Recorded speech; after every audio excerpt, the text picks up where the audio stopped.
So, quick discussion on computer science and the way that variables work. So, in your computer, you have a whole bunch of, let's see, get this going here.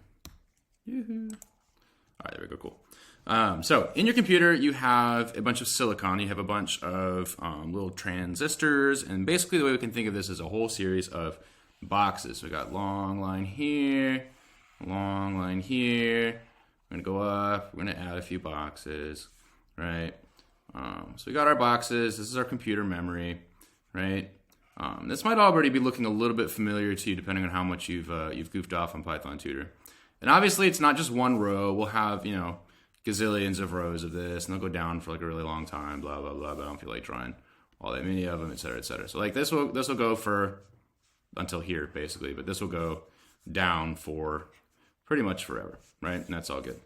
Now, the way that you store stuff in your memory is each one of these spots has a long, silly name, right? And it's usually written what's called hexadecimal. You don't have to know that. But it'll usually look like 0x, 5, 3, 0x, 5, 4, 0, we'll call that 0, come on, x, 5, 6, et cetera, right? So we get, 57, 58, 59, 0, so on and so forth, right? And so they're just numbered like this, and they just go on and on and on, and these numbers keep incrementing. So you're like, after this, this would be, 60. My handwriting's really bad with this little pen thing, but we're having a good time trying it out. Anyways, that's really hard for people to remember. It's really, really annoying. And so what we started doing is saying, instead of writing out the hexadecimal, because that was horrible and not a good time, we're going to give these variables, right? So I'm going to say this is going to be a variable called my var. Okay, so my var, and this is what it looks like in the computer, but my Python code would look like my var equals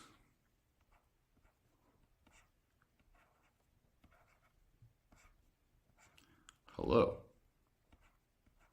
Okay, so there's my var, and it equals hello. Now, what's going to happen here is my var automatically, and this is something that Python does for us. Other languages, we have to tell it what kind of data type we're putting in here and how big it is, how many of these little boxes of silicon we need, right? And Python, again, does a lot of this legwork for us, but in our computer, what ends up happening is we're going to save these letters, one to each little box. And you can imagine your computer has quite an awful lot of boxes. And then we have what's called an escape character, right? And so it depends on what language you're working in, but you have your escape character, and that's the letter N. So it's just saying, hey, at the end of the line here, actually, I think the slash goes the other direction usually. So let's do /n. Okay, and that just says it's the end, right? And then there's something else here. But this says, when we say print my variable, my var, what's going to happen is it's going to go to this spot in memory, spit out H, then it's going to say, oh, what comes next? The E, oh, what comes next? And it's keep doing this until it hits that escape character, and that's when it's going to say, oh, I'm done now, right? And so it knows that that's a string. It knows that that's how that works. And so this is kind of what's going on under the hood. And this is why when we do .lower, what's happening is we've got some other piece of Python that's going over each one of these characters and making sure that they're lowercase, right? And so very nice, very cool. But that is how you can think about saving data to your computer and the difference between variables and data types, right? Because this is just a variable, that's just the name. And this is like a mailing address, right? If I say print, that wasn't right. Come on, do a little dot there. Print, oops, probably not that dramatic. This var. Okay, what's going to happen is it's going to say, I don't care as much about what the name is at this point, but Python remembers, oh, my var is at the mailing address 0x53, right? And so that's where it's going to go again, is it's going to go to that location in memory again. You think of variables like mailing addresses. That's how I want you to remember that, right? Because it's going to go to that spot in memory and pull back whatever data is there. It's going to say, oh, I found this stuff, this mailing address.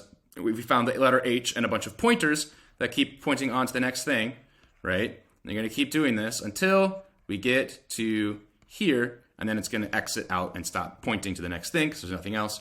And that's what's going to end up getting printed out. So hopefully that makes sense a little bit about how your Python variables are actually going to end up working. And that helps clarify a little bit of the difference between a variable name and the data type, right? The variable name is just a mailing address, but what you put in those spaces, that's the data type. And that has a specific way of operating, right? So if I were to go back to my color red dish here, okay, for here, I'm going to put in the number 17, right? And this one's a little bit different. I don't remember if integers have exit characters, but in this case, we could literally put 17 like this, okay? And this one will be, I'll go back to green here. We'll see, this is my num. Okay, is right here. And this is going to be at the address, we'll say 0x61, right? And so when I type my num, it's going to go right back to here, and it's going to say, oh, this value is what's at my num. But there's certain things I can and cannot do to these data types, right? I can't loop over this. Right? I can't say for number in my num, right? It's just going to say it's just 17. It's just one number, right? Because it doesn't have that n exit character. It's not iterable. We can't go over it piece by piece. And so we would have to approach it a little bit differently in order to do that, right? Now we could change it into a string. And what that would do is we would say, if I'm going to change my num to a string, I would end up writing out, I think I'm back to red again. I wish my little cursor told me what color I was reading, right? But if I were to do string of my num, right? This would end up saying, oh, I'm going to go to this mailing address and I'm going to change the data now, right? And so now I'm going to change that to a string. See how good I am at tracing here on my new little computer thing, okay? And then we're going to end with an exit character. And now we can actually use that as a string. And that's going to be usable that way. It changes things up a little bit. It's going to say, when I say print my num, right? So we'll go back to here, print my num.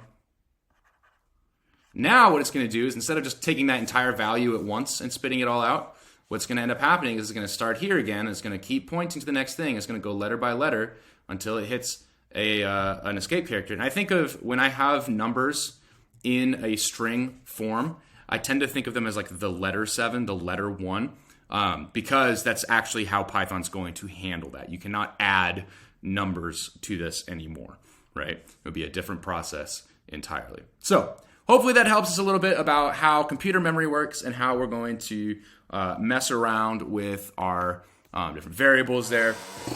And hopefully that helps you clarify too the difference between a variable and a data type, and why we have to do these things in the first place, why Python doesn't just magically know these things. And another part of kind of the big picture reason why Python doesn't just magically know these things, you might say, wouldn't it be easier to just write a programming language that took care of that? Python kind of is that language already. Other languages are way more nitpicky. And that can be a really good thing, because imagine if you were trying to write, say, airline software, right? And again, you're saying, hey, when the plane gets to 10,000 feet, it needs to set off a little ding-dong bell thing saying, hey, you're at 10,000 feet now, and our flight attendants can behave a little bit differently. You can get out of the jump seat, blah, blah, blah. Well, the issue here is that imagine you have a string for that 10,000, right? And your software is supposed to magically take care of that. We wouldn't want it to magically take care of that, right? What if it moves slowly? What if you, again, have a string instead of an integer and it doesn't read that 10,000 feet and it never tells you? Or even worse, right, going up is one thing. What if you're coming down and it says, well, it's a string and I don't know what to do with it, so I guess it's probably fine, and the pilots don't realize that they're now at 1,000 feet instead of 10,000.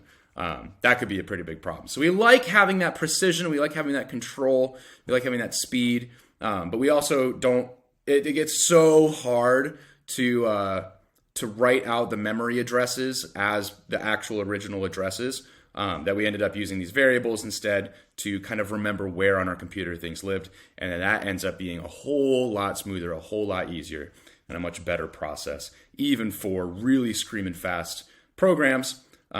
It's an easier way to write and think about it a little bit. And obviously in the real world, it's even a little bit more complex than this, but this should give you a pretty good idea of kind of the way that your computer works a bit and how this stuff is actually talking to your computer and what's going on behind the scenes. And this really is what's happening with Python. So hope this helped. Hope this clarifies some stuff and gets you excited about how computers work. See ya.